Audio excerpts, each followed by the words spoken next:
43 years old. Drives a 10-year-old car. Wearing jeans and a plain black shirt. He walks into the bar at 9:30 on a Thursday night. Doesn't look around. Doesn't scan the room for women. Orders whiskey. Sits. Says nothing to anyone. 20 minutes later, a 28-year-old woman crosses the entire room. Sits next to him. Not near him. Next to him. Close. ENOUGH, that her knee touches his. She stays for 3 hours. They leave together. Here's what you didn't see. There were 6 other men in that bar. Younger men. Richer men. Men wearing designer watches. Men who had been working the room since 8 o'clock. Buying drinks. Making jokes.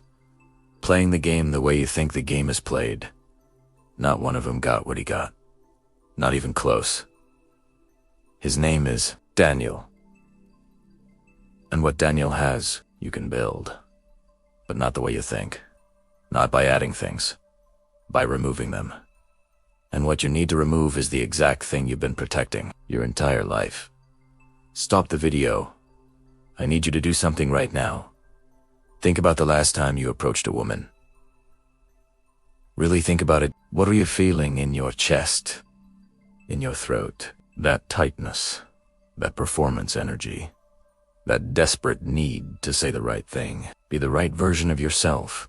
Get the right result. Feel it. That feeling is why you're invisible. Carl Jung spent 50 years studying the human mind. He discovered something that most men spend their entire lives running from. Jung called it the shadow. Everything you've buried. Every weakness you won't admit. Every truth about yourself you've been hiding since you were 15 years old. Jung didn't say the shadow was evil. He said IT was power. Raw, unused power. And the man who refuses to face his shadow becomes hollow. Empty, see-through. Women don't see hollow men. Their eyes pass right over them. Like looking at a window instead of what's behind IT. You're being seen. You're not. You're being looked through. But the man who faces his shadow, who looks at every broken piece of himself and doesn't run, Jung called that integration. And integration creates something women feel before they understand why they feel it. Something that bypasses logic entirely and hits them in the part of the brain that's older than language. Here's what nobody tells you about attraction. IT's not built. It's revealed. You don't become attractive by adding muscles or money or a confidence. You become attractive by removing the mask you've been wearing so long you forgot it was a mask. Robert Greene studied seduction across 3,000 years of human history. Every culture, every era, and his conclusion was brutal. The most attractive men were never the most handsome, never the richest. They were the men whose energy carried weight. The men who had something happening beneath the surface. Something women couldn't name but couldn't stop thinking about.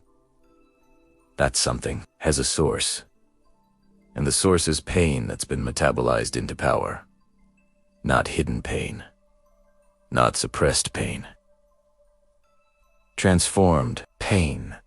The difference between a man who's been broken and stayed broken, and a man who's been broken and rebuilt himself into something denser than he was before. Daniel wasn't born this way. 3 years ago, Daniel was invisible. Not ugly, not poor, just invisible. He would go to bars, and women would be polite. They would talk to him if he approached. They would smile. They would never sleep with him. He spent 2 years trying everything. Better clothes. Gym membership, dating coaches, and conversation techniques, and none of it worked. Not once. Then his father died. And something inside Daniel collapsed completely. Not sadness collapse.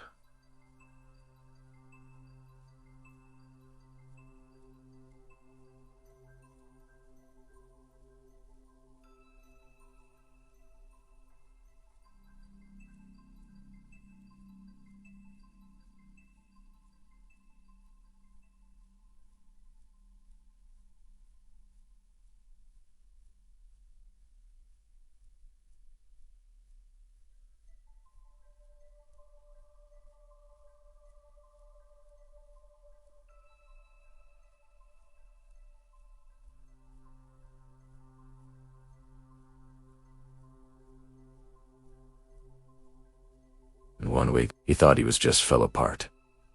4-6, month, he couldn't perform anymore.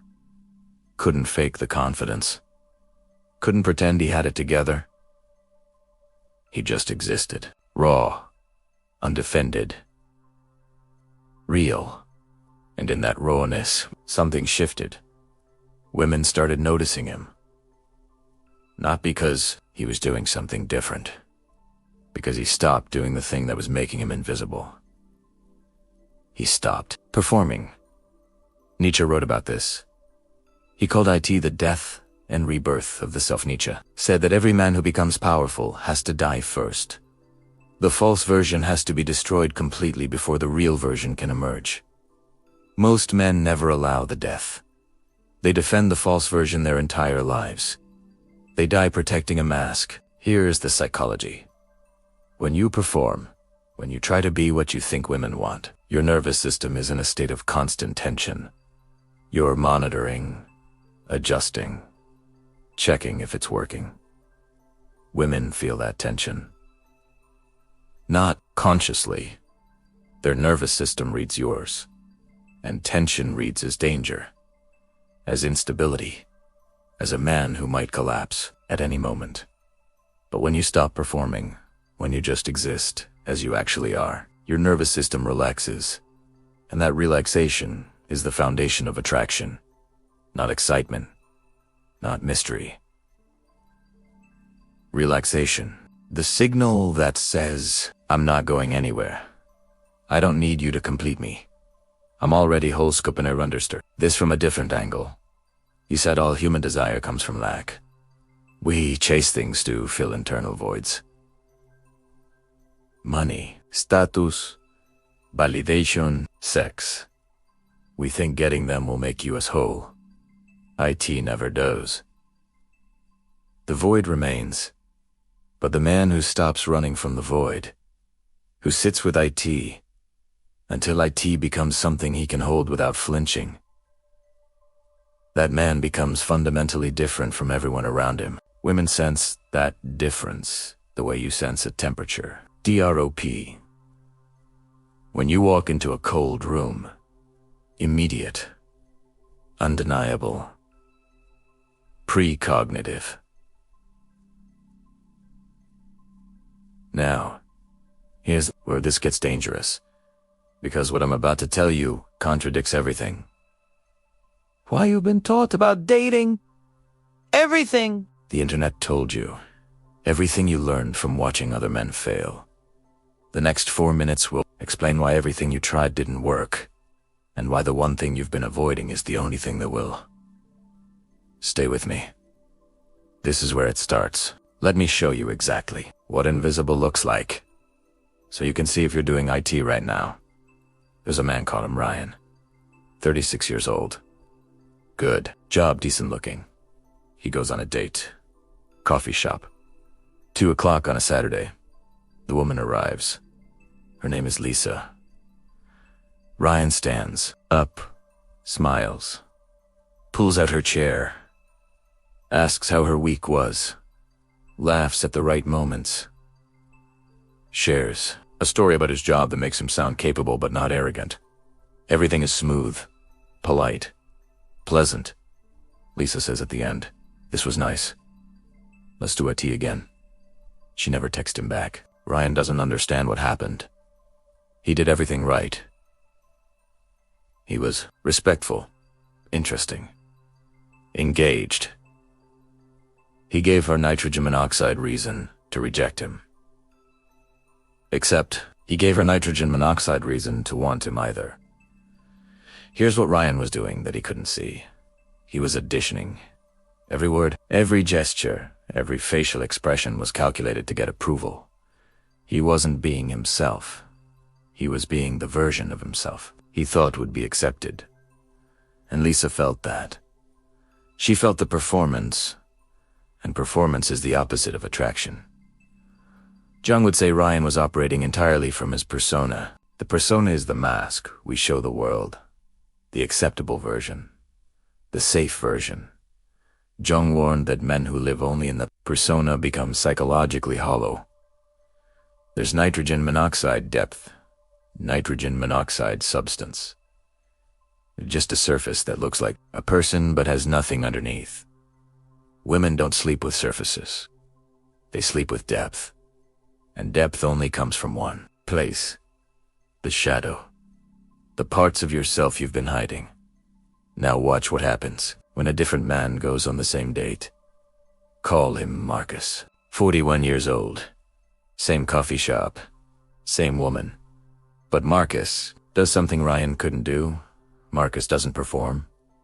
Lisa asks, "So what do you do?" Marcus says, "I run a small business." It's boring. What about you? Not self-deprecating. Not humble bragging. Just honest, undefended. Lisa talks about her job. Marketing. She's excited about a new campaign. Marcus listens. Actually listens. Doesn't jump in with advice. Doesn't relate IT back to himself. Just holds space for her words. Then Lisa says something critical. She says, "Most guys I meet just want to talk about themselves." Ryan would have said, "Yeah, I hate that too." Agreement. Performance. Marcus says nothing for 3 seconds. Then he says, "I used to do that." Lisa leans in. What changed? Marcus looks at her directly. I got tired of pretending I had everything figured out. That moment. That admission. That willingness to be real instead of impressive. That's when Lisa's body responded. Not her mind. Her body. The part that decides. Attraction before logic gets involved. What's the difference between Ryan and Marcus? It's not confidence. Ryan had confidence. It's not social skills. Ryan had better social skills. The difference is internal state. Ryan needs approval. Marcus doesn't.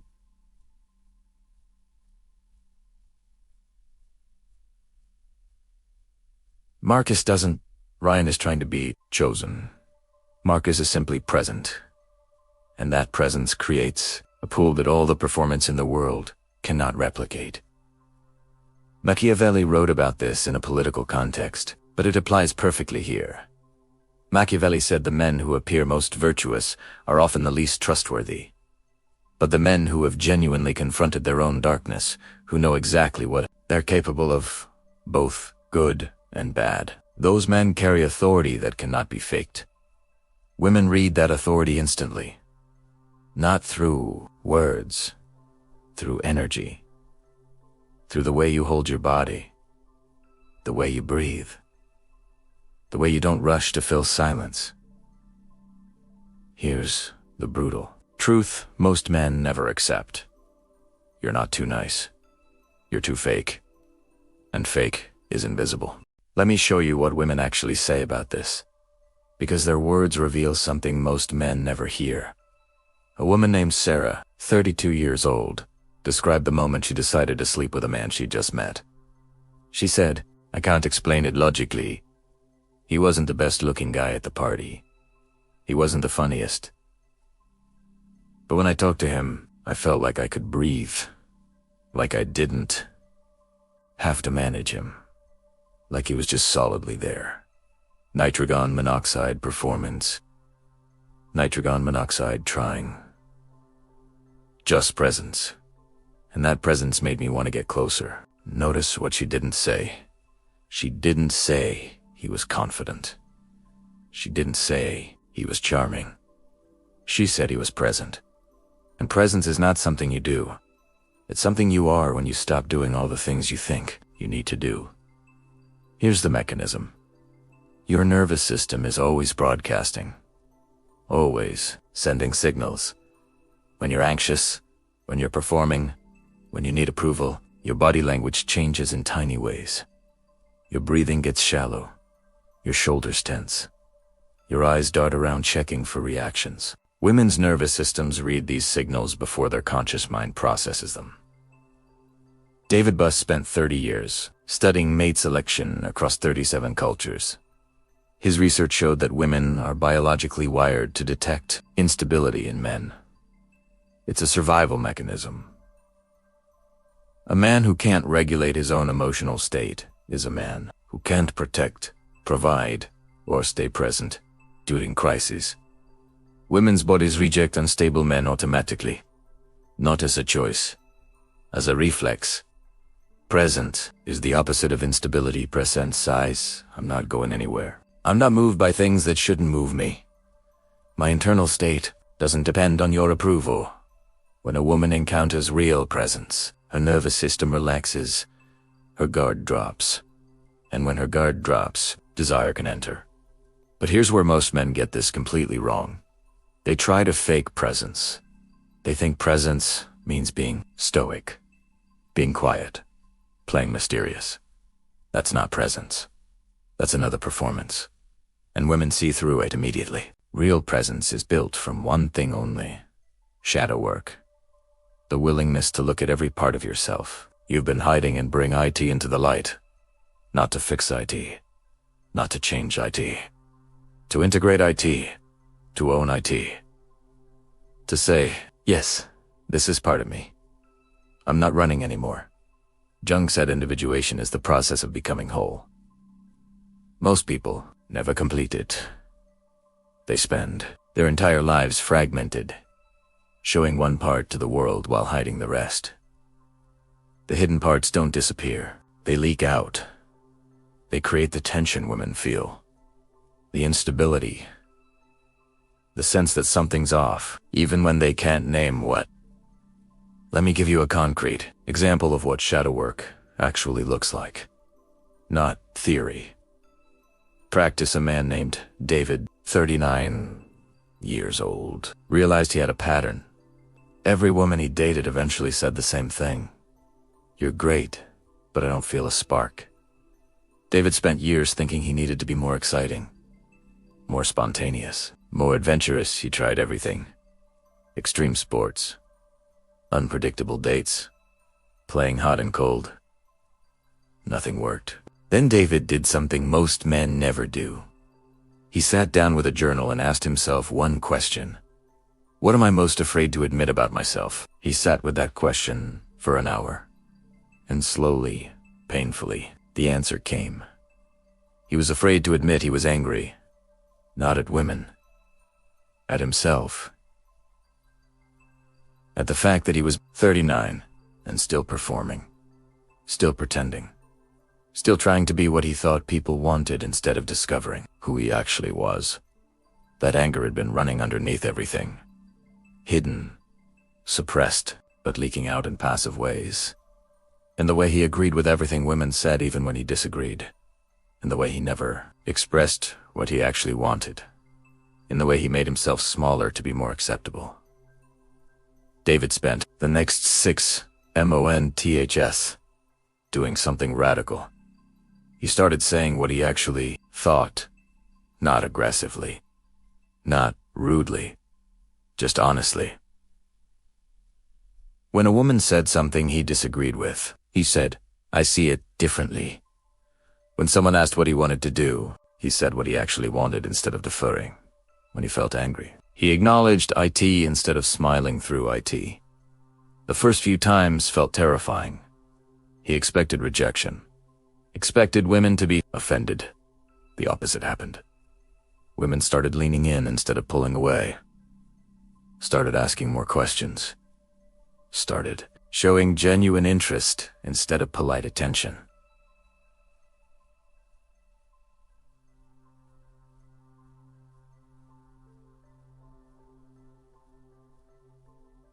One woman told him later, "You're the first man I've met who seems real. Everyone else feels like they're reading lines from a script they memorized." That's shadow integration. Not becoming perfect, becoming whole. And wholeness is magnetic in a way. That performance never is. In Nietzsche wrote that you must have Charles within you to give birth to a dancing star. Most men try to eliminate the chaos. They try to smooth out every rough edge. They try to become acceptable, safe, and predictably, and in doing so, they become boring. forgettable, invisible. The man women want to sleep with isn't the man without chaos. It's the man who owns his chaos, who has looked at his darkness and decided to use IT as fuel instead of hiding IT as shame. Now, here's where this gets even deeper. Because presence alone isn't. Presence makes you trustworthy. IT makes women feel safe. But safety doesn't create desire by itself. Desire requires something else. Something darker. Something Robert Greene called the controlled flame. Greene studied the most seductive figures across history. Cleopatra, Casanova, Byrona. Every single one carried visible tension. Not chaos, tension. The difference is critical. Chaos repels. IT signals instability. Tension pulls. IT signals intensity that's been disciplined. Power that's contained, but not eliminated. Think about fire. A fire that's completely controlled. Perfectly, even nitrogen monoxide variation is boring. Your eye passes over IT. But a fire that moves, that shifts and dances, while still holding its shape, that draws your attention. You can't look away. That's what women respond to. Not the man who's eliminated all intensity. The man who has intensity but controls when and how IT shows. Here's what this looks like in practice. You're on a date. She says something that genuinely bothers you. Most men do one of two things. They either suppress IT completely and agree, or they react immediately and create conflict. The man with controlled flame does neither. He pauses, feels the reaction in his body, then responds from a grounded place. That's interesting. I see IT completely differently. His tone isn't aggressive, but it's firm. Real. There's an edge to it. A hint that there's something underneath. Something she hasn't seen yet. That edge creates curiosity. She leans in. How do you see? And now the conversation has depth. Now there's actual connection instead of polite exchange. Now she's engaged with the real you instead of the performed you. Marcus Aurelius wrote that the obstacle is the way. What you resist is what you need to face. Most men resist their own intensity. They've been told their whole lives to tone IT down. Be nice. Don't make waves. Don't be too much. So they compress themselves into acceptable shapes, but compression creates pressure. And pressure either explodes or leaks. The men who explode become angry. The men who leak become passive, aggressive. Neither is attractive. The man who learns to channel pressure, who allows his intensity to show in controlled moments, that man becomes irresistible. Let me be very clear about something. This is not about being an asshole. This is not about creating artificial drama or playing games. This is about being honest, about having edges, about being willing to disagree, to have opinions, to take up space without apologizing for IT. Women don't want men who agree with everything. Want men who have a spine, who have values, who will stand their ground when it matters. Not to dominate, to exist. Julian Schopenhauer said, we forfeit 3/4 of ourselves to be like other people. Look at your life right now. How much of yourself have you forfeited? How many opinions have you swallowed? How many times have you changed your behavior based on who was watching? How often do you perform instead of exist? Every time you forfeit yourself, you become less attractive. Not because women want a shoals, because women want real. And real means edges ease, means friction, means the possibility that you might not be what they expected. And that unpredictability, when IT comes from authenticity instead of manipulation, is what creates the spark David States said was missing. Here's the test. Next conversation you have with a woman, try this. When she says something you disagree with, Instead of nodding and agreeing, pause for 2 seconds. Then say, HMM. I don't know if I agree with that. Not confrontational. Just honest. Watch what happens. Watch her body language. I guarantee she leans in. Because you just became the first man in months who didn't immediately try to be what she wanted. But there's something even more important than presence and intensity. Something most men never discover. And it's the thing that makes all the difference between a man women like and a man women obsess over. Stay with me. The next part reveals that there's a layer beneath presence. Beneath the controlled flame. A layer most men never reach because reaching it requires admitting something so uncomfortable that they'd rather stay invisible forever. Let me tell you about Thomas. 45 years old. Divorced. 2 kids. Works in construction management. Not rich. Not particularly handsome. But women half his age pursue him. Actively pursue him. And when you ask them why, they all say variations of the same thing. He doesn't need me, and that makes me want him more. That sentence contains the entire secret. He doesn't need me. Let that sink in. Because it contradicts everything you've been taught about relationships. You've been told to show interest, show you care, show you're invested. All of that is code for show you need her.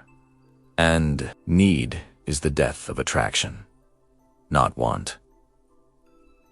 Need. The difference is everything. Freud spent decades studying human desire. His conclusion was brutal. We don't desire what we have. We desire what we lack. A woman who senses you need her, who feels your desperate energy reaching out for validation, immediately loses attraction. Not because she's cruel, because her biology reads need as weakness. As a man who isn't complete, who requires her to feel whole, but a man who clearly doesn't need her, who is perfectly fine whether she's there or not, that man becomes a challenge. Not a manipulative challenge. A genuine one. Her mind starts working.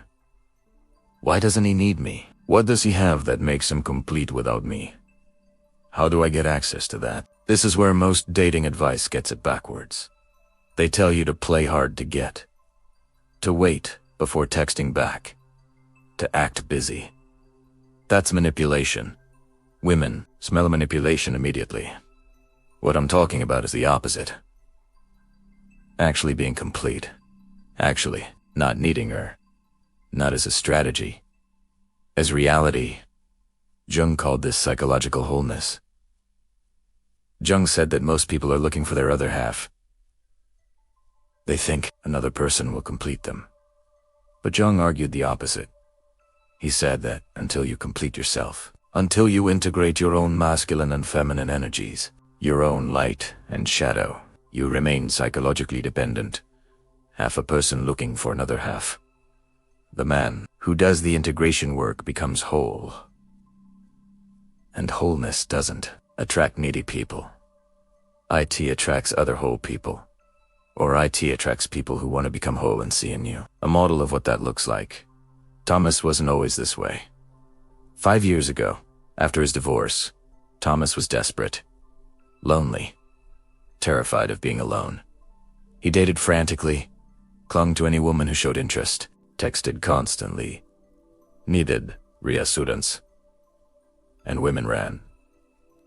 Every single one eventually ran. Then Thomas did something that saved his life. He stopped dating completely.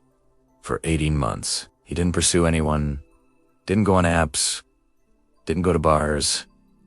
He just focused on himself.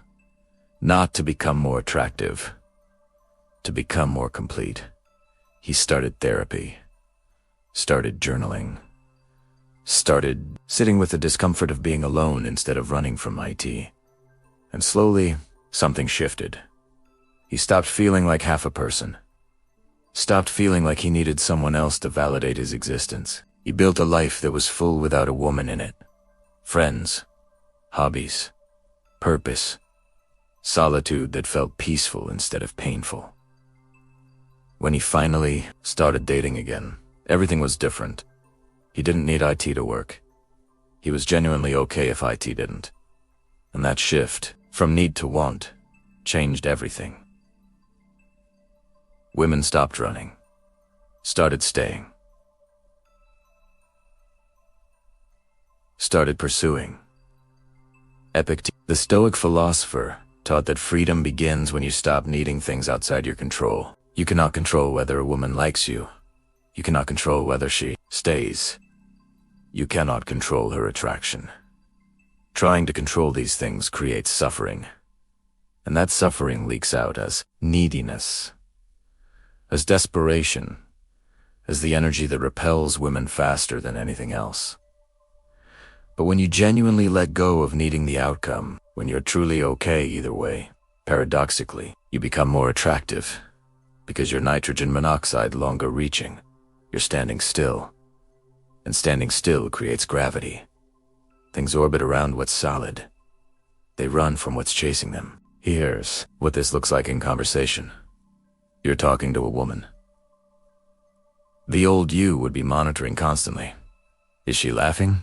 Does she like me? Should I tell another joke? Should I touch her arm? The internal dialogue is endless, and she feels it.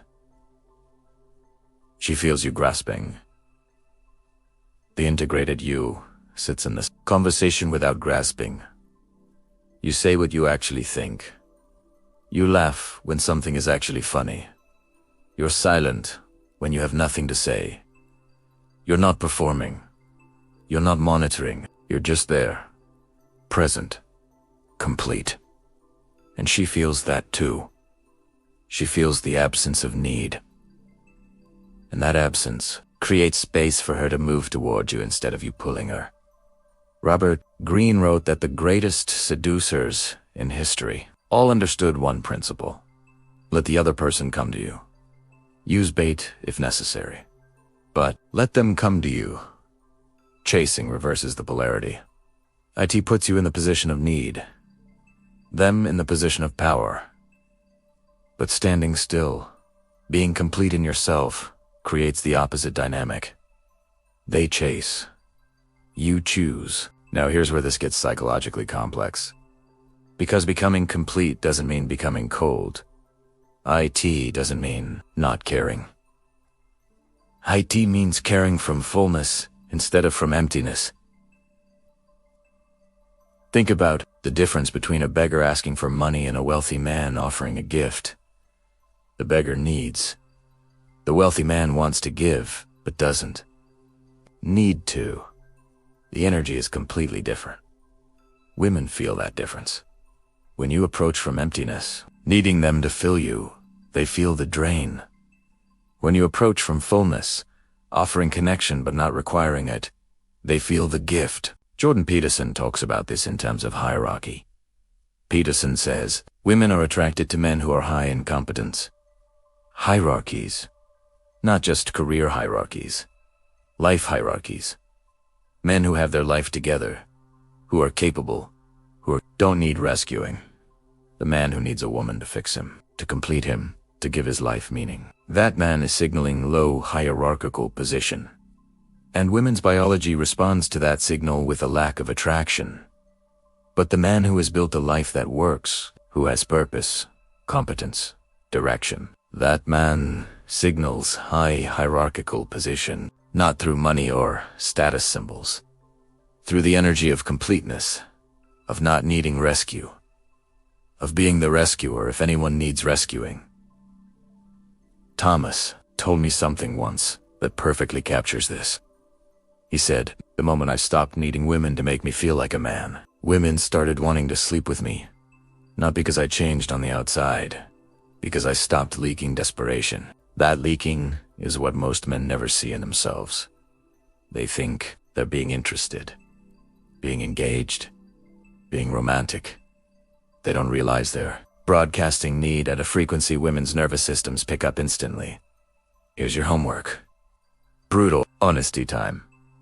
Think about your last interaction with a woman you were attracted to. Now answer these questions. Out loud. Not in your head. Did you change your behavior because she was there? Did you try to be funnier, smarter, more interesting than you actually are? Did you check her reaction before finishing your sentences? Did you feel anxiety about whether she liked you? Did you leave that interaction feeling depleted, like you performed a show? If you answered yes to any of those, you are operating from need, and need is invisible to women. Not because they're shallow, because need signals incompleteness. And women are biologically wired to select for complete men. Men who add to their life instead of requiring their life to feel complete. Now here's the part that changes everything, the part that ties all of this together. The reason older men have an advantage, younger men don't. And it's not what you think. Younger men can have presence, can have the controlled flame, can even have wholeness if they've done the work. But there's one thing they can't have. One thing that only comes from time. From pain. From years of being broken and putting yourself back together. Older men who've done the work have something younger men can't fake. They have depth that comes from having lived, from having failed, from having been destroyed and survived it. That depth shows up in everything. In the way they listen, in the way they hold silence, in the way they don't react to tests or drama because they've seen it all before. A woman named Michelle, 29 years old, described why she chose a 44-year-old man over men her age. She said, "Boys my age are still figuring out who they are. They're still performing, still trying to prove something. But David, he's already been through the fire. He knows who he is. And that certainty is the sexiest thing I've ever felt. That certainty isn't arrogance. It's not cockiness. It's the quiet confidence that comes from having nothing left to prove, from having faced your shadow and integrated it, from having been broken and rebuilt, from knowing exactly who you are because you've had to reconstruct yourself from pieces. Nietzsche called this amor fati, the love of fate, the ability to look at everything that happened to you, all the pain, all the failure, all the loss, and say yes to it, to embrace it not as tragedy, but as the forge that made you who you are. The older man who has done this work carries weight that younger men can't replicate, not better, not worse, different, denser. And women feel that density. They feel the substance that comes from having lived deeply instead of just existed. But here's the critical distinction. Age alone doesn't give you this. Plenty of older men are just older versions of invisible boys, still performing, still needing, still hollow. Age plus integration gives you this. Time plus shadow work. Pain plus transformation. The question isn't how old are you. The question is how much work have you done? How honest have you been with yourself? How completely have you faced what you've been running from? And that work, that's what the final segment is about. The actual practice. The thing you do tonight. That starts the transformation. Not theory anymore. Action. Stay with me. This is where everything comes together. Let me tell you what happened to Daniel. The man from the beginning. The one who walked into the bar and had a woman cross the room for him without saying a word. 3 years before that night, Daniel was invisible. Completely invisible. Not ugly. Not broke. Just hollow. He would go to social events, and women would talk to him if he approached. They would be polite. They would smile. They would never think about him again. Daniel tried everything. He read the books, watched the videos, learned the techniques, approach, angles, conversation threading, push-pull dynamics, cocky funny, all of it. Nothing worked. Not because the techniques were wrong, because he was using techniques to avoid doing the one thing that would actually change everything. Then his father died. Sudden heart attack. 62 years, old gone. And Daniel collapsed. Not just grief. Total structural collapse of his identity. Because Daniel realized something in that grief that he'd been avoiding his entire adult life. He didn't know who he was, everything he'd been showing people. The confident persona, the easy smile, the capable mask was borrowed. Copied from other men, from movies, from what he thought women wanted. Underneath the mask was nothing. Just fear and emptiness and a man who'd been performing since he was 14 years old. For 6 months, Daniel couldn't perform anymore. The grief stripped away his ability to fake IT. He existed in raw form, undefended, real. And something strange happened. Women started noticing him. Not sexually. Not yet. But they started actually seeing him for the first time. One woman, a friend, told him something that changed his trajectory. She said, "You're different now. I don't know what IT is, but you feel real. Like I'm talking to an actual person instead of a presentation." That sentence broke something open in Daniel. He realized the thing he'd been doing his entire life to be attractive was the exact thing making him invisible. The performance, the mask, the desperate attempt to be what he thought others wanted. Sulfur monoxide. Daniel made a decision. He was going to stop performing completely. Not as a technique, not to get better results. He was just going to stop because he was exhausted from pretending. He started saying what he actually thought. Started expressing what he actually felt. Started being honest about his fears, his failures, his uncertainty about life. Not as a victim, not seeking sympathy, just as truth. This is who this is where I am. Nitrogen monoxide apology. Nitrogen monoxide decoration. Just reality. The first few months were terrifying. He expected rejection, expected people to be put off by his honesty. The opposite happened. People leaned in. Women especially leaned in. Because Daniel had become the rarest thing in modern dating. He had become real. Jung would say Daniel had begun the process of individuation, the dismantling of the false self and the emergence of the true self. Jung warned that this process is not pleasant. IT feels like death, because in a way, IT is death. The death of the persona you've been protecting. The death of the image you've been maintaining. But what emerges after that death is power. 18 months after his father's death, Daniel walked into that bar. He wasn't trying to meet anyone. He was just there. Present, whole. Still. And the woman, who crossed the room later, told her friend, "I don't know what IT was about him. He wasn't doing anything, but I felt pulled, like gravity. Like I had to get closer. That's what integration does. You become gravitational, you stop chasing, you start pulling. Not through technique, through substance. Through the density that comes from being complete." Now here's what you need to understand. Daniel's transformation took 18 months of brutal honesty, 6 months of collapse, 12 months of reconstruction. Most men won't give it 18 days. They want the result without the process. They want presence without shadow work. They want attraction without integration. IT doesn't work that way. Schopenhauer wrote that the truth is not beautiful, and beauty is not truth. The truth is often ugly, painful, uncomfortable. The truth is that you've been performing your entire life, that you don't know who you actually are underneath the mask, that you've been running from yourself for so long you've forgotten what you're running from.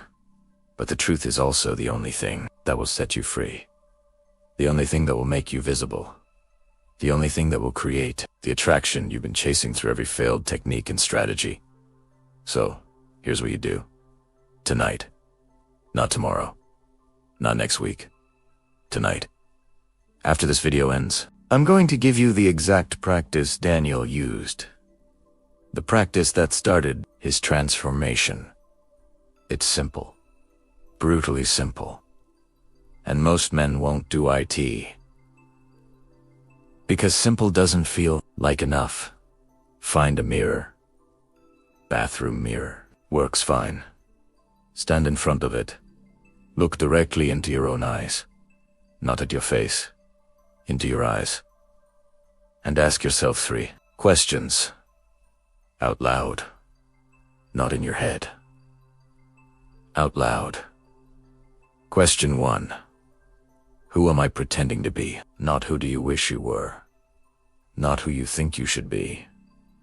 Who are you pretending to be right now? Today, in your actual life, with actual people, what mask are you wearing? What performance are you running? Be specific. Name IT. Question 2. What am I most afraid to admit about myself? This is the shadow question. This is where you find what you've been hiding, what you've been running from, what you buried so deep you forgot IT was there. Sit with this question. Don't rush past IT. Let the answer come from the depth.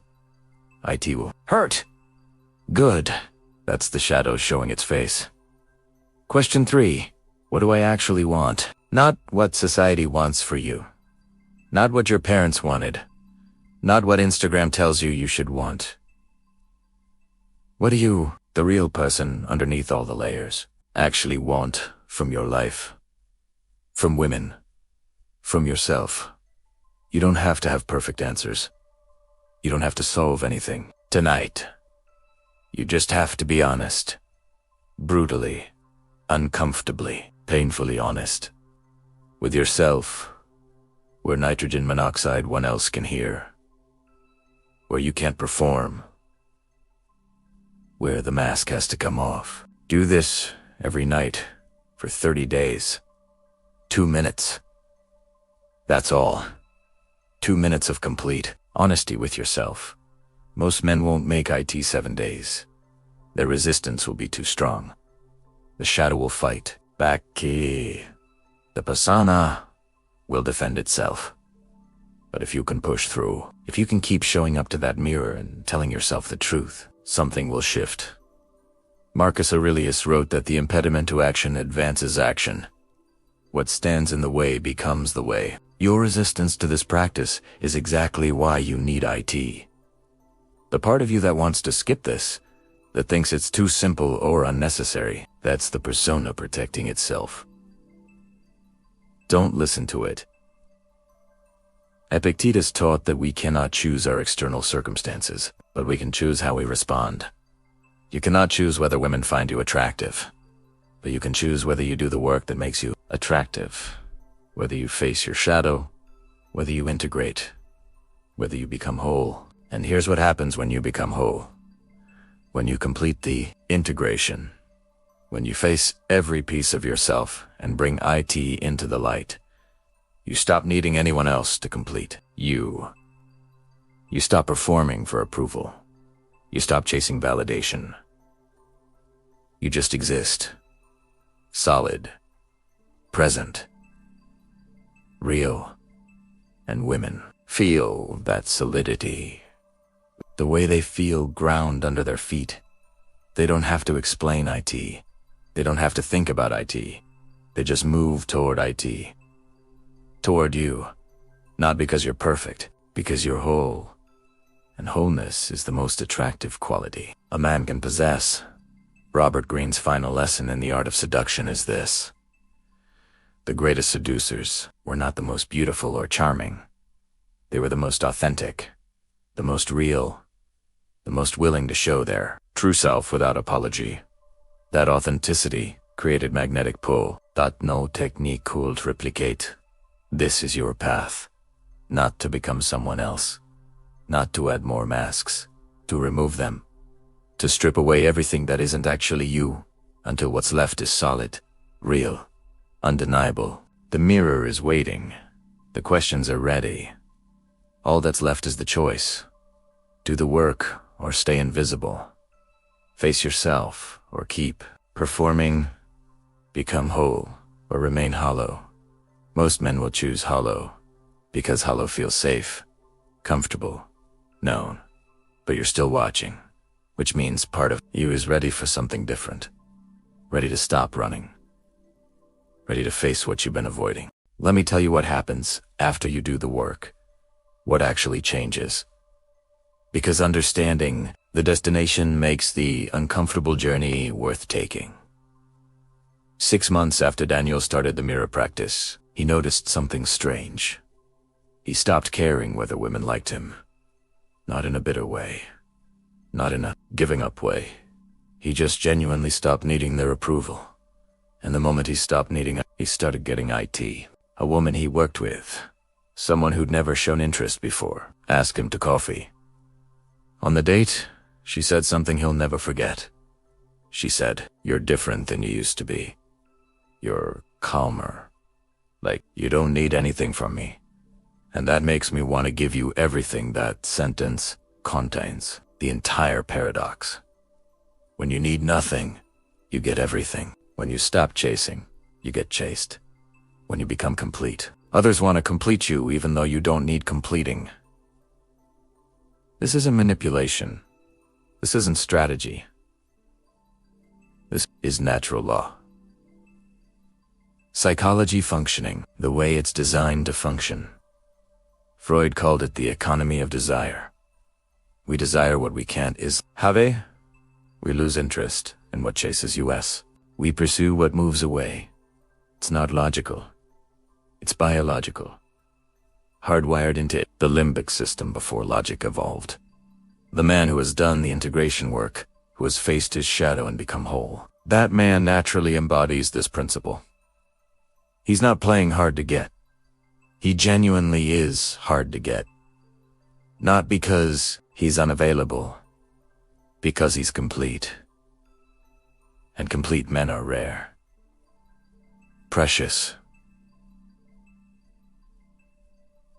Worth pursuing, but there's something deeper happening. Something beyond just attraction. When you integrate your shadow, when you face what you've been hiding and bring it into consciousness, you develop something Jung called psychological gravity.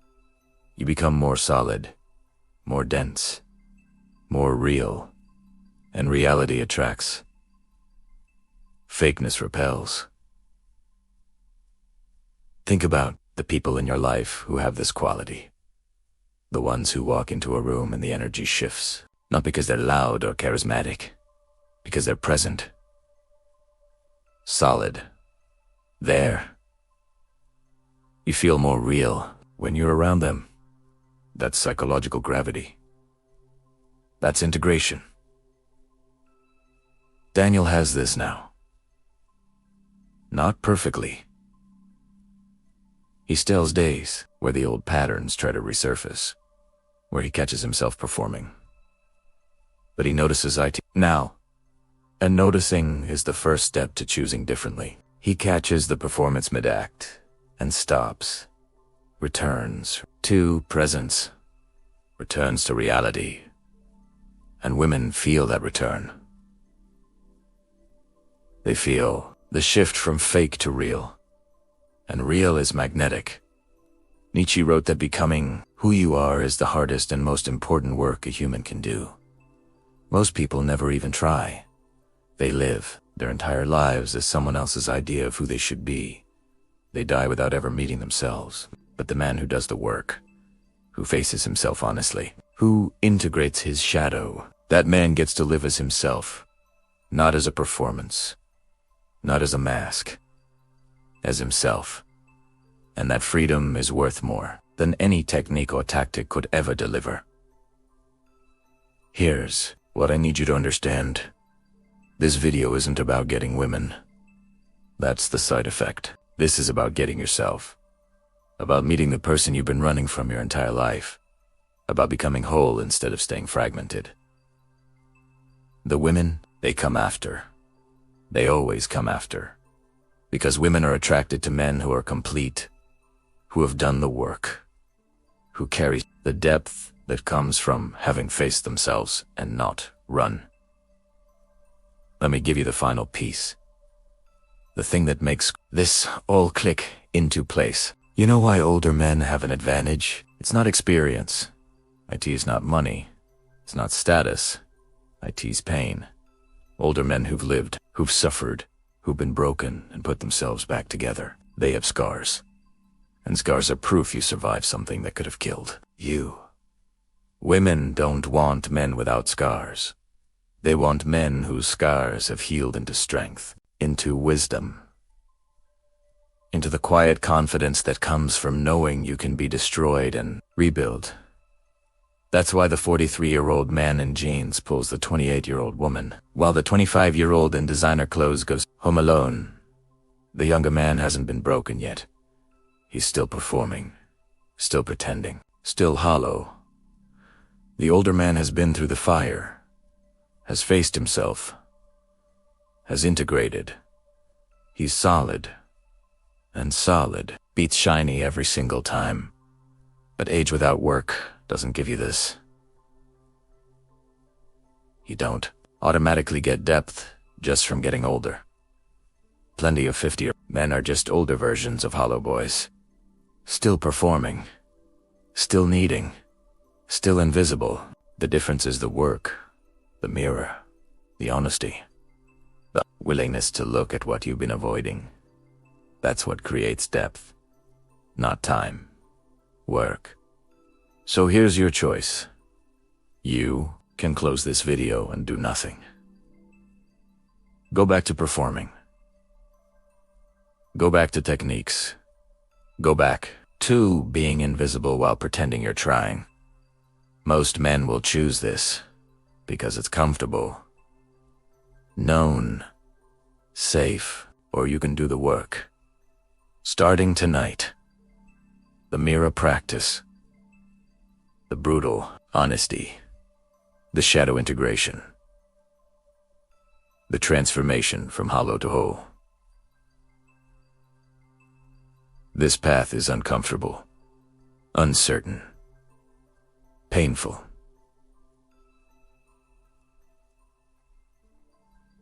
But it's the only path that leads to what you actually want. Not just women. Yourself. The version of you that's been buried under years of performance. Under masks you forgot you were wearing. Under fear you forgot you were carrying. Robert Greene's final insight is this. Power comes from understanding your nature completely. From owning your shadow instead of running from it. The man who knows himself completely, who has integrated every piece. That man has power that cannot be taken away, cannot be shaken, cannot be performed by others. That power is attractive, not in a superficial way, in a deep, undeniable, gravitational way. Women feel IT. They move toward IT. They pursue IT not because you're perfect, because you're real. And real is the rarest thing in a world full of performances. This is MINDPLICT, where we show you the truth about human psychology. The uncomfortable truth. The truth that requires work. The truth that changes everything if you actually use IT. If this opened your eyes, subscribe. Share this with the man who needs to hear it. Someone who's still performing, still invisible, still wondering why nothing works. And if you want to go deeper, if you want the practices and frameworks we can't share publicly, check the description. Real work is waiting for you there. The mirror is in your bathroom. The questions are in your mind. The choice is in your hands. Do the work or stay invisible. Face yourself or keep performing. Become whole or remain hollow. Most men choose hollow. Will you be different? The work starts tonight.